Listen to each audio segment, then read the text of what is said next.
নমস্কার বন্ধুরা, স্বাগত জানাই আপনাদের সবাইকে আমার চ্যানেলে। আগামী 14ই জুলাই আষাঢ় মাসের অমাবস্যা। তন্ত্রশাস্ত্র এবং জ্যোতিষশাস্ত্রে এই আষাঢ় অমাবস্যার রাতকে অত্যন্ত শক্তিশালী এবং অলৌকিক একটি দিন হিসাবে গণ্য করা হয়।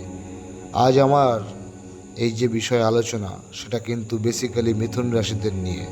মিথুন রাশির জীবনে কি প্রচুর শত্রু উপদ্রব করছে? কর্মক্ষেত্রে বা ব্যবসায় বারবার বাধা আসছে, নাকি অনেক চেষ্টা করেও টাকা পয়সা ধরে রাখতে পারছেন না? আর্থিক উন্নতি থমকে গেছে? চিন্তা করবেন না।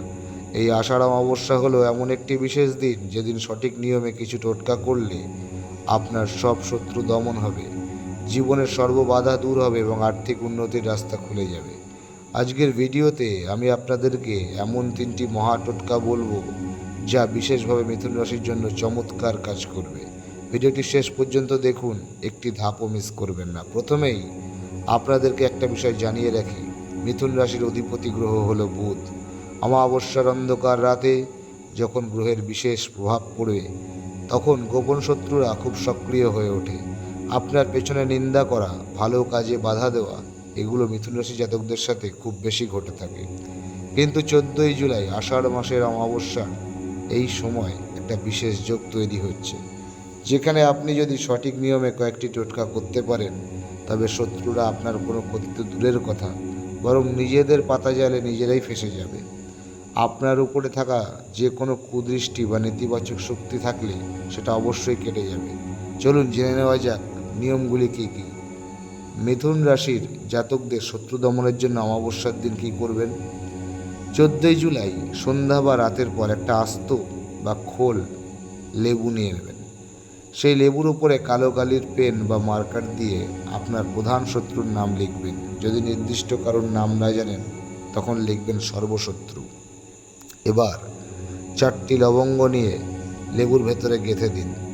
এরপর মা কালী বা হনুমানজির নাম স্মরণ করে লেবুটি বাড়ির বাইরে কোনো নির্জন জায়গায় বা মাটির নিচে পুঁতে দিন, অথবা কোনো 3 রাস্তার মোড়ে ওটাকে ফেলে দিয়ে আসুন। ফেলে দেওয়ার সময় পেছন ফিরে একবারও ভুলে তাকাবেন না। এর ফলে শত্রুর কী হবে, সমস্ত চক্রান্ত এটা নষ্ট হয়ে যাবে। আচ্ছা, আপনার কি সব কাজ শেষ মুহূর্তে এসে আটকে যাচ্ছে, চাকরি বা ব্যবসায় উন্নতি হচ্ছে না? তাহলে এই উপায়টি করুন।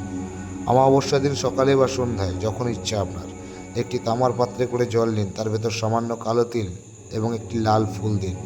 এবার সেই জল সূর্যদেবকে অর্ঘ্য হিসাবে প্রদান করুন। সন্ধ্যায় হলে কি করবেন, কোনো কালো কুকুরকে তেলের রুটি খাওয়াবেন। দিনের বেলায় করলে সূর্যদেবকে অর্ঘ্য দিচ্ছেন, সন্ধ্যায় করলে কালো কুকুরকে তেলের রুটি খাওয়াচ্ছেন। অমাবস্যা তিথিতে কালো কুকুরকে সর্ষের তেল মাখানো রুটি খাওয়ালে মিথুন রাশির রাহু, কেতু এবং শনির দোষ দূর হবে। জীবনের সব রকমের বাধা বিপত্তি নিমেষেই কেটে যাবে। এবার আসি সবচেয়ে জরুরি বিষয়, আর্থিক উন্নতি বা ফাইন্যান্সিয়াল গ্রোথের জন্য। মিথুন রাশির লোকেরা টাকা আয় করলেও ধরে রাখতে পারে না।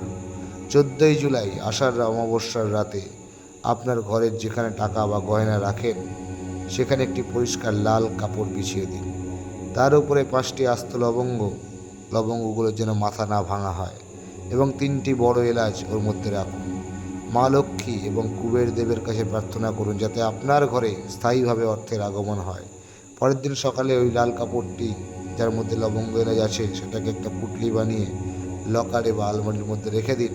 এর ফলে আয়ের নতুন উৎস তৈরি হবে। বন্ধুরা, 14ই জুলাই আষাঢ় অমাবস্যার দিন এই 3টি টোটকা যদি আপনি সম্পূর্ণ বিশ্বাস ভক্তি দিয়ে করতে পারেন, তাহলে জীবনে চমৎকার পরিবর্তন আসবে। মিথুন রাশি জাতকরা এমনিতে খুব বুদ্ধিমান, তাই সঠিক সময় সঠিক কাজ করলে ভাগ্য বদলাতে সময় লাগে না। মনে রাখবেন, অমাবস্যার দিন নিরামিষ খাবার খাওয়া ভালো, এবং বাড়ির বাইরে কোনো পশু পাখিকে খাবার দিলে তা প্রচুর পুণ্য ফল পাওয়া যায়। আপনার যদি কোনো বিশেষ প্রশ্ন থাকে, তবে নিচে কমেন্ট করে আমাকে জানাতে পারেন। ভিডিওটি ভালো লাগলে কী করবেন, লাইক করবেন, শেয়ার করবেন।